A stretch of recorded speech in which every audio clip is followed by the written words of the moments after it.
ceux-là qui ont eu la charge de diriger le Cameroun dès l'indépendance, ils étaient de la même tranche d'âge. Le président Ahidjo, lorsqu'il accède au pouvoir en 1960, il a 36 ans. Son troisième directeur de cabinet en 1967, qui, un an plus tard, cumulera d'ailleurs avec la fonction de secrétaire général à la présidence de la République, né en 1933, s'appelle Paul Biya. Il a 34 ans et 35 ans. Monsieur Zo Ekangaki, qui a 36 ans, en 1971, accède à la prestigieuse fonction de secrétaire général de l'OUA. C'était un Camerounais. Il était jeune. Pourquoi cette dynamique a-t-elle été brisée? Mais pour des raisons évidentes.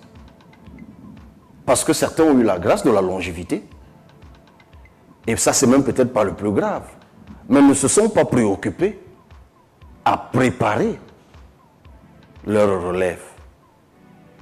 Mais on ne peut pas construire un pays en se privant de ce qu'il a de plus précieux, c'est-à-dire sa jeunesse, parce que c'est le cas du Cameroun. Je partage totalement cette assertion qui veut que dans la cosmogonie africaine, dans la culture qui est la nôtre, que les aînés, que les cadets respectent les aînés, et même concèdent à leurs aînés des maladresses, quand même elles seraient inacceptables, injustifiées ou blessantes. En ce qui me concerne, je n'ai fait que ça, j'ai envie de dire, depuis que j'ai pointé mon nez en politique. En revanche, ce que je n'admettrai jamais, c'est la sorcellerie. Pour revenir au cas qui nous a préoccupés, la personne dont il s'agit, dans la même émission, avait été interrogée quelques secondes avant sur un autre acteur politique de premier rang, à propos de qui on lui demandait son avis. Et instinctivement, elle a répondu que si elle avait quelque chose à dire à ce congénère, parce que cette personne est de sa génération, elle le ferait en privé.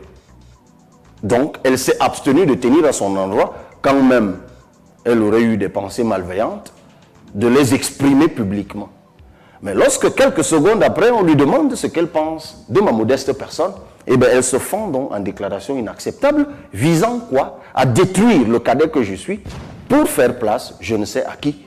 Mais, n'étant pas totalement idiot, on peut penser que si elle a été réservée vis-à-vis de l'un, et qu'elle ne l'a pas été vis-à-vis de l'autre, elle veut forcément détruire l'un au profit de l'autre. C'est de la mesquinerie pure.